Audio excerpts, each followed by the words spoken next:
dan.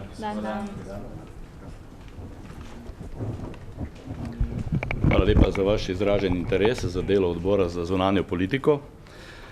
Odbor za zunanjo politiko je v današnji razpravi jasno poudaril, da je Republika Slovenija država, ki dosledno spoštuje mednarodne pogodbe, torej tudi arbitražni sporazum med vlado Republike Slovenije in vlado Republike Hrvaške. Odbor za zunanjo politiko je podal enotno stališče, da je nujno, da se ohrani nemoteno delo arbitražnega sodišča te ugledne mednarodne inštitucije. Zato so bili sprejeti na odboru za zunanjo politiko naslednji sklepi. Če mi dovolite, zaradi eksaktnosti jih bom prebral. Prvi sklep.